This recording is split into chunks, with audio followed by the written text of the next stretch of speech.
14 minutos pasaron de las 9 de la mañana, acá estamos en el aire de Radio Capital, acá estamos en la 91.3, como todos los días, haciendo temas de tapa. Hay un tema que no es tapa, y para nosotros sí debería serlo, porque viste que esa es la consigna de nuestro programa. Nosotros te contamos los temas de tapa que tienen los principales medios de la República Argentina, pero también tratamos de imponer lo que para nosotros deberían ser temas de tapa, temas de discusión cotidiana en la vida de todos los argentinos y las argentinas, y no sucede. En este caso tenemos en comunicación telefónica a un comunicador social, precisamente un magíster en comunicación, para hablarnos de un proyecto que está circulando en redes sociales, más específicamente en la red del mal, ¿viste? Como le digo yo, en Twitter.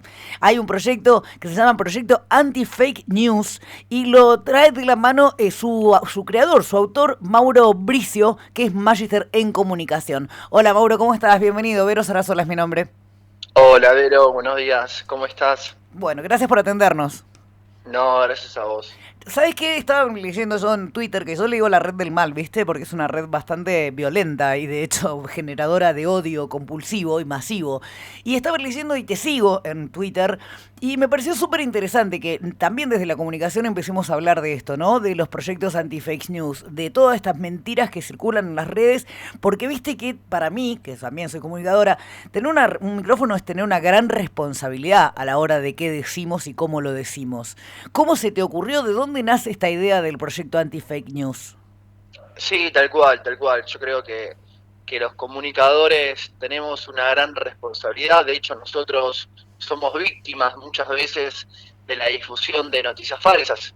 Porque vos imaginate, si nosotros que somos del paño de la comunicación, que conocemos un montón de cosas, caemos y somos víctimas de ellas, imagínate el resto de la ciudadanía que no tiene ni las herramientas ni los instrumentos para detectarlas, para combatirlas, para denunciarlas.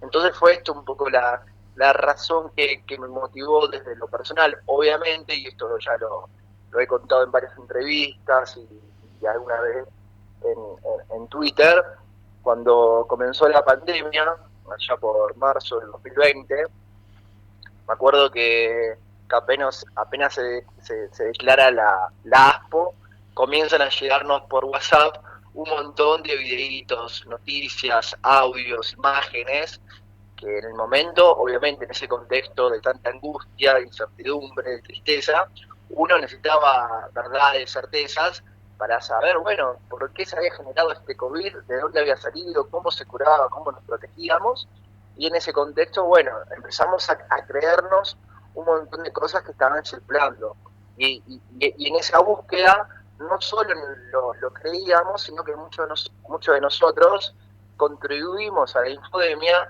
al reenviar la información que nos llegaba al WhatsApp, porque esto obviamente hoy nos damos cuenta que fue una locura, pero en ese contexto no sabíamos que lo que estábamos difundiendo era falso. De hecho, fue tal la magnitud que incluso el propio presidente Alberto Fernández, recuerdo que salió a recomendar que si la gente tomaba bebida caliente se podía curar del coronavirus, porque era un audio que nos había llegado al WhatsApp y que había circulado con una velocidad tremenda por WhatsApp.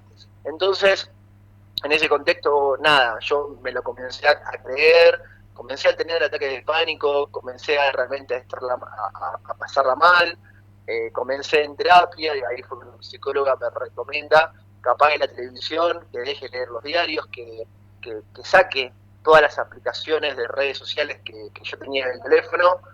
Lo hice, a los meses comencé a estar bien, evidentemente hay una correlación ahí entre mis ataques de pánico con las redes sociales y este consumo constante de información falsa. Entonces yo dije, che, pero si yo que hace tantos años que estudio la comunicación me pegó de esta manera, entonces imagínate el ciudadano de a pie. Evidentemente, si tenemos los conocimientos y las herramientas, algo tenemos que hacer. Entonces fue ahí cuando, desde lo personal, entendí que esto era una lucha muy importante que teníamos que comenzar a dar. Sí, también sabes de dónde lo pensaba yo, Mauro, desde que no hay consecuencias para quienes hacen esto, para quienes difunden consignas, mentiras, porque eso es una fake news, es una mentira, una noticia falsa, y después también los vemos sentados en canales de televisión diciendo cosas que son mentiras, que nosotros sabemos que son mentiras, que no tienen ninguna fundamentación, que puede llegar a ser tomado como una opinión hasta si querés, pero no como un hecho, y que no hay, a mí una de las cosas que me preocupa es que no hay consecuencias para esto. O sea, vos te No, sentás no, adelante de una cámara o adelante de la tele o ahora a través de tus redes sociales y podés decir cualquier cosa que no tiene consecuencias. tal cual, podés decir lo que se te cante el ojete porque sabés que no tenés ningún tipo de sanción o consecuencia. Digo, ya está instalado esto, ¿eh? Digo, ya está instalado y alguien hizo creer a estos comunicadores que pueden andar por la vida diciendo lo que se les ocurra, ¿sí? Porque saben que la libertad de pensamiento y de expresión les daría este derecho. Y esto, para que la audiencia lo entienda, es como creer, por ejemplo, que la libre circulación te daría a vos la posibilidad de pasar los semáforos en rojo, de estacionar en doble fila, de exceder los límites de velocidad. Y vos sabés que si vas con el auto y pasás por un semáforo en rojo, vas a tener una sanción, una consecuencia. Te va a llegar una multa a tu casa y te vas a tener que pagar. Bueno, acá tendría que pasar lo mismo, porque en esa búsqueda por tener la primicia, en esa búsqueda por tener rating o lo que sea, vos lo que haces es vulnerar nuestro derecho a la comunicación. A ver, porque acá, viste, como que el discurso que ya tienen algunos periodistas es como que siempre se repite, es como un cassette, viste. Vos, históricamente en Argentina, los medios de comunicación te atacan como partido político y vos cuando le contestás, ellos se defienden con la libertad de prensa, con la libertad de expresión, que no se puede regular sin ir hacia un régimen de censura, y todo lo que ya sabemos. Ahora bien, la discusión que tenemos que comenzar a dar es que como vos tenés tu derecho a expresarte, nosotros tenemos nuestro derecho a recibir información veraz. Por lo tanto, vos estás vulnerando mis derechos. Y el único en Argentina que tiene la potestad, la capacidad y el poder de que ese derecho sea restituido es el Estado argentino. Y la única forma de hacerlo, bueno, comenzando a discutir, comenzando a debatir qué tenemos que hacer con esto, que ahora como un poco como lo planteo yo siempre, es una discusión mundial que se viene. Por eso también estamos haciendo estos foros que estamos llevando adelante, porque está pasando en todos lados, ¿eh? Digo, Claro, todos sí. los países están arrinconados porque no saben cómo hacer, porque se generó una discusión tan simplista, determinista, que no te deja avanzar, porque vos siempre que querés avanzar, te dicen, che, esto mirá que está atentando contra la libertad de prensa, pero te ponen en un callejón sin salida, porque tenés tipos que atentan contra la libertad, tipos que atentan contra la salud del pueblo, a recomendar, por ejemplo, tratamientos no aprobados por la mata, a decir que tomen cloro, a decirle Sí. a la gente que no se vacunen porque las vacunas tienen veneno. A mí me pasó con alumnos que tengo hoy 2022, que no se quisieron vacunar contra el COVID porque piensan que la vacuna tiene veneno. Digo, y una cosa es la libertad de pensamiento y de expresión y otra cosa muy distinta es atentar contra la salud del pueblo. Entonces, tenemos que comenzar a dar una discusión fuerte. La otra es quedarnos de brazo cruzado, ¿viste? Pero yo no quiero hacer eso. Mauro, ¿y cómo lo estás trabajando? A ver, sí, a partir, bueno, ahora charlamos del foro que vas a estar haciendo, pero además del foro, esto lo has hablado porque, a ver, para que sea un proyecto de ley tenés que haberlo hablado con algún diputado o diputada de la República, de la Nación o de provincia. ¿Cómo lo estás trabajando? A ver, para que se haga, para poder plasmarlo en la práctica. Bien, sí, yo hace 2 meses fue cuando lancé la petición en change.org.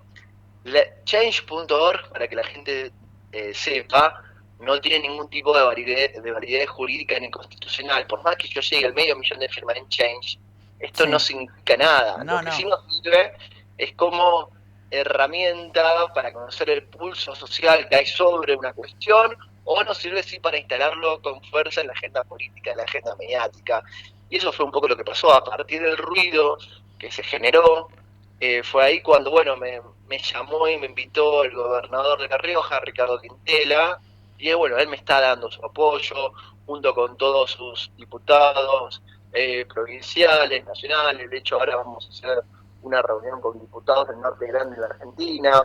El proyecto ese yo lo tengo elaborado hace bastante. Lo que yo necesito ahora es que este proyecto lo metan en el Congreso de la Nación. Claro. Yo tampoco pretendo que en el corto plazo esto se apruebe, porque yo soy el primero en saber que es muy difícil que se apruebe en el corto y mediano plazo, porque primero tenemos que instalar una discusión fuerte. Ahora bien, para instalar esa discusión fuerte necesitamos que primero lo metan en el Congreso. Entonces, si a mí me dicen, mira, pibe, esto no se va a aprobar, pero lo metemos en el Congreso y lo vamos a discutir, Y para mí es un gol de mitad de cancha en el minuto 93, porque Sí, es lo que necesitamos en este momento, que esté en la agenda, que se ponga sobre la mesa y que la sociedad entienda la diferencia que hay, porque una cosa es una noticia falsa y otra cosa muy distinta es una fake news, que una fake news son operaciones políticas financiadas por grupos de poder y que tienen la intención de generar daño y que además detrás de ella hay toda una industrialización de la mentira. absolutamente. Bueno, vas a estar, bueno, van a estar junto con un grupo de comunicadores y comunicadoras realizando este segundo foro internacional Fake News y Corporaciones Mediáticas el próximo 26 de agosto. Contame de eso. Sí, sí, ya hicimos el primero, fue en el mes de junio, participamos ahí algunos países y fue tal la repercusión que hubo, que fue impresionante, de hecho nos levantaron un montón de medios de comunicación del mundo, y ahora hacemos el segundo, y en este se suma Ecuador, se suma Bolivia, se suma España, se suma Cuba, además de los países que ya había, porque lo que estamos descubriendo es que lo que está pasando en Argentina se está replicando de forma exacta en todos los países, ¿sí? No es únicamente un fenómeno local. Cuando nosotros comentábamos la manera en que opera, por ejemplo, Infobae, el Grupo Clarín, algunas cosas de C5N, porque acá lo que tiene que entender la audiencia es que la mentira proviene de todos lados. No es que solamente es la ultraderecha, no. Es la ultraderecha, la ultraizquierda, abajo, de arriba, digo. La mentira proviene de las grandes corporaciones, ¿sí? Porque son, obviamente, quienes tienen los fierros y el poder de fuego para instalar una mentira. Ahora bien, lo que descubrimos a nivel mundial es que hay una táctica de la ultraderecha que consiste en mentir todo el tiempo, de forma reiterada, cada 5 minutos, de forma tal que la ciudadanía está inmerso en tantas noticias falsas y verdaderas que no logre diferenciar ni distinguir lo que está consumiendo. Y eso es algo que está pasando hoy y que está obligando a todos los países en todo el planeta en este momento a comenzar a decir, bueno, che, ¿cómo hacemos para regular esto sin que esto al mismo tiempo atente contra el derecho a la libertad de pensamiento y expresión? Y es ahí donde yo me meto en Argentina y digo, bueno, che, ¿y acá qué hacemos? ¿Cómo lo hacemos? ¿Cómo comenzamos a dar la discusión? Todo un gran desafío, sobre todo en un mundo tan global como en el que estamos viviendo y tan vertiginoso, ¿no? Quienes, a veces yo hablo con colegas acá en la ciudad de La Plata, decimos, hay momentos en los que tenés que dejar el teléfono, porque la invasión es tanta de información y de noticias, y además nosotros que nos dedicamos a esto estamos todo el día, ¿viste? Estás en Twitter, estás en Instagram, pasás por Facebook, volvés a empezar, y es todo el tiempo, y muchas veces todo el tiempo que te lleva a chequear algo que te llega, una noticia, para no Sí, sentarte y decir sí, cualquier pavada después adelante del tal cual. micrófono. Mirá, yo hace 2 semanas que justamente que estuve en La Rioja, estuve dando varias capacitaciones a periodistas en varias ciudades y ellos me comentaron que en esa búsqueda por tener la primicia o por publicar algo rápido, muchas veces ellos lo que hacen es copiar y pegar la información. Y cuando copias y pegas la información y no haces el correcto chequeo de las fuentes de información, bueno, terminás vos mismo difundiendo una mentira. Entonces, hoy ya se ha instalado con tanta fuerza que posiblemente lo que vayas a difundir sea una fake, que está obligando a todos los periodistas a hacer varias veces el chequeo de la fuente de No, información. por supuesto, acá nosotros acá desde este espacio que tenemos no decimos nada al aire que no esté chequeado por 3 o 4 fuentes, claramente. Perfecto. Porque Como tiene que ser, pero así tiene que ser, ¿eh? me parece que es la base de la comunicación, ¿no? Y de poder decirle a quien está del otro lado, sean 1 o 50.000 personas que te escuchan, algo que es verdad. No estar yo cuando voy a opinar siempre aclaro, esta es mi opinión, digo. Una cosa es lo que yo opino y otra cosa es lo que Sí, es. sí, ¿Entendés? sí, sí, sí, ahí coincido. Y lo que también tenemos que advertir acá con respecto a las opiniones es que un discurso de odio no es una opinión. ¿Y por qué lo Claramente. planteo esto? Porque muchos se amparan en que tener una opinión te da la posibilidad de decir lo que vos quieras. No, Y por cuando, supuesto que no, y, claramente. y cuando uno escucha que del otro lado una persona tiene una opinión que es misógina, transfóbica, xenofóbica, discriminatoria, entonces esas opiniones no se pueden respetar, porque una opinión no es un discurso de odio, pero para que la ciudadanía comience a entender esta diferencia que hay, que una opinión no es un discurso de odio, primero tenemos que enseñarle a la ciudadanía a detectarlas, a encontrarlas, a saber de qué manera se expresan. Y estamos en un contexto donde hay muchísimos discursos de odio porque justamente la libertad de expresión se ha convertido en un libertinaje y como hablábamos al principio de la charla, al no ver ningún tipo de sanción o consecuencia, bueno, la gente está saliendo a decir lo que se le ocurra. Por eso tenemos a un experto diciendo en televisión que hay que controlar la natalidad de los barrios pobres, ¿sí? Y esto es una locura, ¿sí? Porque ahí tenés un discurso de odio que tiene una carga negativa doble. Primero es el odio hacia los pobres y segundo es ese odio misógino hacia Racista, la mujer, ¿sí? absolutamente Pero racista. gente que siempre es hacia la mujer pobre, porque es la que se embaraza para cobrar la asignación, ¿viste? Y esto está tan instalado con tanta fuerza, entonces nuestro rol como comunicadores, periodistas, che, loco, pará, lo que estás diciendo es un discurso de odio y uno lo puede decir, porque lo peor es cuando vos lo decís que también lo repiten los sectores populares, y ahí es cuando ese discurso de odio cumple su objetivo, que es que la víctima también odie. Mauro, ¿dónde es la cita hoy a las 6 de la tarde? No, hoy no, perdón, el 26 de agosto a las 6 de la tarde. ¿Cómo podemos seguirle el foro internacional Fake News y Corporaciones Mediáticas?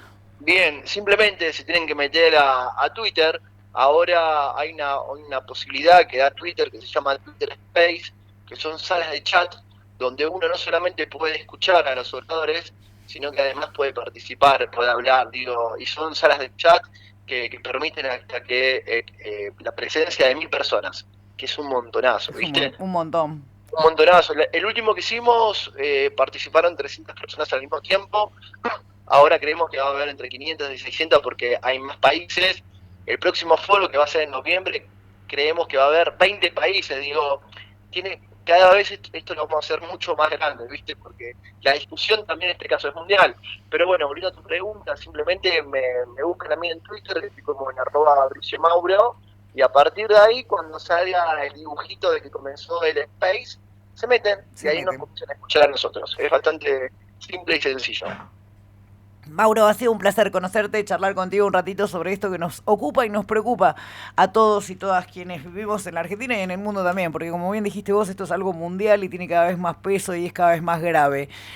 Porque viste que además ahora no es solo los medios de comunicación, ahora son todas las redes sociales y la impunidad que le da cualquier red social a cualquier persona de decir cualquier cosa a partir del anonimato absoluto, cosa que es bastante violento en muchísimos de los casos. Ha sido un placer conocerte, Mauro Bricio.